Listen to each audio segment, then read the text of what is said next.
পাবনায় স্কুলছাত্রী রিয়া খাতুনকে ধর্ষণ ও হত্যাকাণ্ডের জেরে অভিযুক্তের বাড়িতে অগ্নিকাণ্ডের ঘটনায় দগ্ধ ৩ জনের মৃত্যু হয়েছে।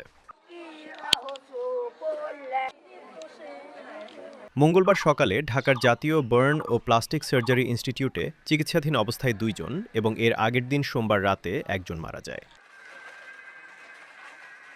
নিহতরা হলেন সদর উপজেলার ভাড়ারা ইউনিয়নের পূর্ব রাঘবপুর গ্রামের সুমন শেখ, পার্শ্ববর্তী নতুনপাড়া গ্রামের সাইফুল ইসলাম সাব্বির এবং একই এলাকার ইমন ওরফে সাপু।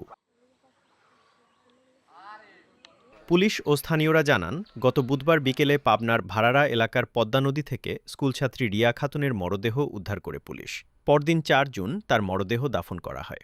দাফন শেষে উত্তেজিত জনতা অভিযুক্ত নাইম প্রামাণিকের বাড়িতে আগুন ধরিয়ে দেয়। এ সময় বাড়িতে দেখতে গিয়েছিলেন স্থানীয় ৫ জন তরুণ। এক পর্যায়ে বাড়ির সিলিন্ডার বিস্ফোরণ হয়ে তারা দগ্ধ হন। তাদের উদ্ধার করে প্রথমে পাবনা জেনারেল হাসপাতালে ভর্তি করা হয়। পরে অবস্থার অবনতি হওয়ায় তাদের ঢাকার জাতীয় বার্ন ও প্লাস্টিক সার্জারি ইনস্টিটিউটে স্থানান্তর করেন চিকিৎসক। সেখানে চিকিৎসাধীন অবস্থায় সোমবার সুমন আর মঙ্গলবার সকালে সাব্বির ও ইমনের মৃত্যু হয়। ওই মেয়েটার চাচাতো বোনের সাথে চাচাতো ভাইয়ের সম্পর্ক ছিল। মেয়ের বাড়ি আর ছেলের বাড়ি একদমই পাশাপাশি। তে আমরা যেটা যদ্দূর জানি যে মেয়ে নাকি কোন জায়গায় যেন অনুষ্ঠানে যাবে, তো এই ছেলের কাছে ৪,০০০ টাকা পাইতো। তো ওই টাকাটা ওই ছেলের কাছে আনতে যায়। আনতে যাওয়ার পরে মনে করেন যে এখন ওই টাকার জন্যই বার্গেটিং হোক আর যাই হোক, ওইখানে ওই দুর্ঘটনাটা ঘটে যায়। গেছে না দেখতে গেছে না নিবাইতে গেছে তাও জানি না। তো সম্ভবত কেউ তো ইচ্ছা করে মরতে যায় না। এখানে অনেক লোক আছে, অনেকেই মনে করতেছে দেখতে আসছে, আমরা কি বলতে শুনতে আসছে, এরকম হতে পারে। কি হয়েছে আমি জানি না, তবে ঘটনাটা অত্যন্ত দুঃখজনক এবং মর্মান্তিক এবং আরও 2টা ছেলে মারা গেছে। এই দুইজনই একসাথে বোর্ডের কাজ করে, তো দুইজনই কয়েছে চলো মাটি দিয়ে বেড়াই। আপু আর সাব্বির দুইজনই মাটি দিবে গেছে। মাটি দিবে যায় সারিয়ে ওলেগা মাটি টাটি দিয়ে তারপরে ওই গেট বলে অন্য কারা ভাঙেছে। ভাঙার কারণে সে উনি ওলেগা আমার বাইসতে কয়েছে তালি দেখে দেয় ওই অহনেই মারিয়ে ওই ঘরের মধ্যেই মারিয়ে ফেলাইছিল। তো সব গেট তালা দেওয়া মাটি দেওয়ার পরে ওই গেট বলে খুলেছে। খোলার পরে সে উনি কয়েছে যে দেহে আসি দেখতে গেছে, দেহে বাড়া চলে আসতেছে বলে আর আগুন ধরা দিয়েছে। ওলাগা কারা আগুন ধরা দিতে জানি না। আরো সাথে আরো 3টি ওই গ্যাস সিলিন্ডার বাস্ট হয়েছে। স্বজনরা জানান, রিয়ার জানাজা সেজা শেষে ফেরার পথে ওই বাড়িতে কে বা কারা আগুন লাগিয়ে দেয়। এ সময় বাড়িতে দেখতে গিয়েছিলেন স্থানীয় 5 তরুণ। সেখানেই গ্যাস সিলিন্ডার বিস্ফোরণ হয়ে তারা দগ্ধ হন। কারা আগুন দিয়েছে তা কেউ জানে না।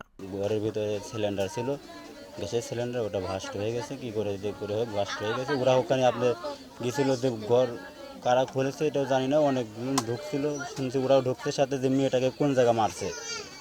তো আমরা থাকলে আমরা যাইতাম, আমিও যাইতাম আর কি। দেখতে গেছিল যে কোথায় মেয়েটাকে মারছে। সেই রুমের ভিতরে গেছে আর আগুন ধরে গেছে। ওরা আর ওই রুমের থেকে বেরোতে পারে নাই, দৌড় মারতে বসে যান বাঁচানোর জন্য যাত্রীকে ওরা সেফটি চলে আসতে বসে ওরা ওদের গায়ে আগুন ধরে গেছে। আমরা জানাজার নামাজ পড়েছি এবং লাশ ওইখানে গোরস্থানে দাফন করেছি। পরে শেষ করার পরে মোনাজাত করা হচ্ছে, মোনাজাত শেষ চলে আসতেছি। এখানে মোর পাই নাই, বাড়ি পাই নাই, তার মধ্যেই জোরে একটা আওয়াজ হওয়ার পরে এখন দেখতেছি আগুন চারদিক ছাড়াই গেছে। সামনে দড়ি পারে আসি দেই 5 জন লোক ওই যা পুরা লোক পড়ে আছে রাস্তার পর। এরা আগুন ধরাইতে গিয়ে পুড়লো না নিবিবের যায় পুড়লো, এটা কেউ দেখেও নাই জানেও না।